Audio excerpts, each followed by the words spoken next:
So if you're into car racing, you're probably going to be excited to hear that Speed Racer is making a return.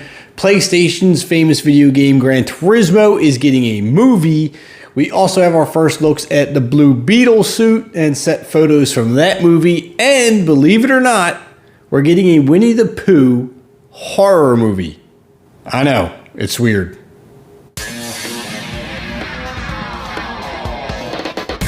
If you're new here, I'm Kevin, and let's start with some fun racing news. Speed Racer, the old cartoon, I thought this was a great show.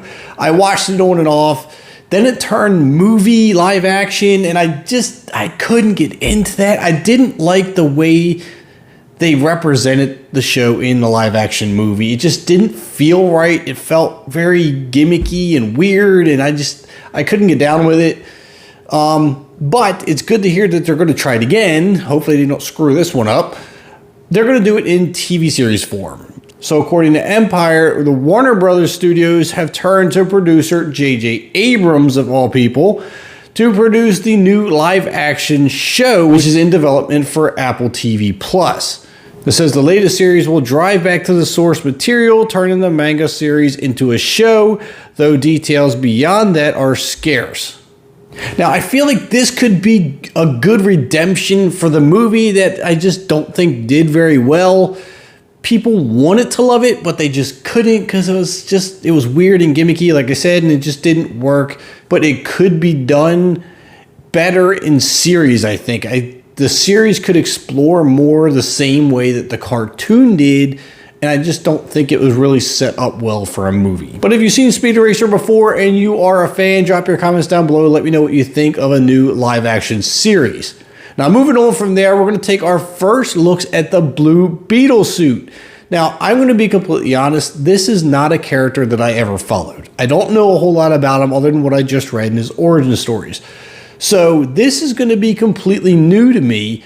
But just from what I've seen, it looks interesting. I do like the suit. Looking into what we have here, the suit is just really good looking. I mean, I've seen the cartoon, and now I see what we're doing with the live action film, and I'm really digging this suit. It looks really good. It's so incredibly close to the comics that it's mind-blowing. It doesn't look cheap at all, which is always a concern when you're trying to do a superhero movie. And I'm kind of digging the backstory. Now, from what I've read, and please correct me if I'm wrong here, that Jamie Reyes is actually the third Blue Beetle. Now, you have to, I guess, somehow relate or have some kind of connection to the Scarab to become the Blue Beetle. And from what I'm reading, again, he's the third one in line. So this is where I'm going to be very interested to watch this movie from a newcomer's standpoint. I don't have the comic background to judge the accuracy of this movie, but I think that's kind of good because introducing a new character like this to me on a more modern level gives writers a chance to add on to the character or maybe change some things that people didn't like in the comics. There's definitely going to be a lot of action in it. As you can see, the Blue Beetle laying on the roof of a car here, whether he was thrown onto it by a villain or maybe he jumped off of a building or maybe he's learning his powers and happened to crash there. But I think this is going to be pretty cool. Now, this is set to come out August 18th, 2023, so I want your thoughts down below on the new Blue Beetle movie. Now, moving on to PlayStation's Gran Turismo. This is a game I grew up on since I was a kid. Played the very first, continued playing it as long as I could afford the upgraded video game console. And I don't remember what game I left off on. I think it was like 6 or something. And then, adulthood hit and there wasn't enough time for video games. But I absolutely love Gran Turismo, mainly because I love cars, I love racing, I love modifying cars, and you get all of that in this game, and you got to tweak little things to get the car to handle better and perform better, and I absolutely obsessed with that kind of stuff. So now they're going to bring that into the big screen, or to the big screen, should I say. So we're going to get a Gran Turismo movie. The details are very scarce. This is in very early development, so we don't have a plot. We don't know the details. All I can say is with Gran Turismo, there is a huge range for a story and a plot and things that you could do with it, mainly because there's really not a huge storyline behind Gran Turismo. It's cars and racing and modifying your cars to race. So, I mean, you could almost put any story plot in there that you want as long as you keep all the main factors of the game. So, I think this could be cool. It'd be interesting. I'm definitely going to want to watch it myself.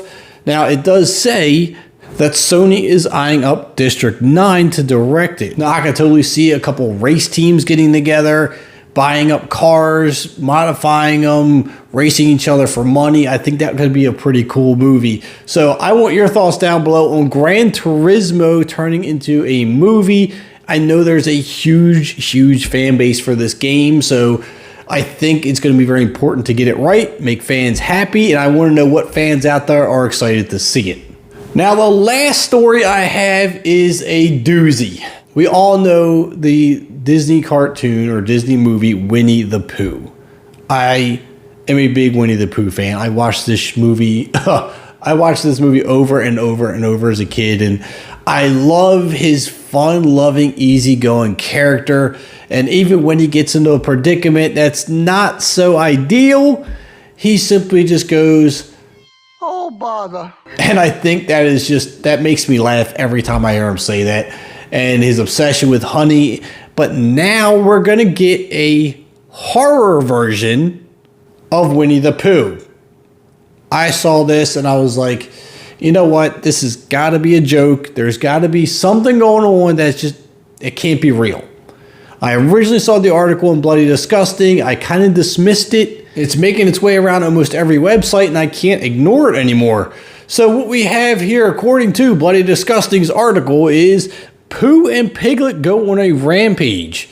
We have a handful of set photos here, and this is being made by an independent studio named Jagged Edge Productions. Now, we don't have a lot to go on, but the plot is said to go like this. Christopher Robin is pulled away from them, and he's not giving them food. It's made Pooh and Piglet's life quite difficult. Because they've had to fend for themselves so much, they've essentially become feral. So they've gone back to their animal roots. They're no longer tame. They're like vicious bear and pig who want to go around and try to find prey. Now, judging by the set photos we have here, you can definitely tell it seems like it's going to be a lower budget film, something like a B movie or something like that, because it's just very plasticky looking masks. Now, you could definitely tell this is Winnie the Pooh, right? I mean, he's got the facial features, but Piglet, on the other hand, has a totally different look and doesn't really resemble Piglet much at all. It's got tusks everywhere now, but Pooh kind of looks like Pooh. He's got the red flannel and some blue overalls, although things aren't exact. And to be completely honest with you, the characters just look weird. It looks like people wandering around in a weird Halloween costume. Now, interestingly enough, with all these different set photos that we have here, it looks like it would actually be a pretty interesting low-budget horror movie. I would be pretty interested to want to see this if it weren't for the fact that we're using Winnie the Pooh and Piglet as the main characters. Because it's just, again, it's weird. They look like they're random people just wearing a Halloween mask. But we're supposed to believe that they're characters turned evil. Now, it even does go into detail about addressing Tigger and Eeyore. Now, Tigger and Eeyore are not going to be in the movie. And that's mainly due to copyright issues. They don't have the rights to those two characters. Now, technically, the reason why we have Winnie the Pooh and Piglet is after X amount of years, a character will go into public domain and you can use that character or the character's likeness in other movies and people can pick that up. And Winnie the Pooh is so old, I don't know the exact years. He's old enough now to enter that public domain and people can start using it, and people used it in a very strange way. Now, back to Eeyore and Tigger, where it says, the story has in mind that Pooh and Piglet got so hungry that they ate Eeyore. So it's definitely a pretty twisted movie. I'm I'm just like at a point where are we really that desperate for content? It seems like something that I would initially find on the Sci-Fi Channel. This isn't something I would ever expect to really be taken seriously. I want to know what your thoughts are, though, on a Winnie the Pooh and Piglet horror movie. I think we've hit a whole new low here. If you made it this far in the video, I greatly appreciate it. Do me a favor, drop a like on it for me. Hit that subscribe button on your way out. I'm Kevin, and I'll see you at the concession stands.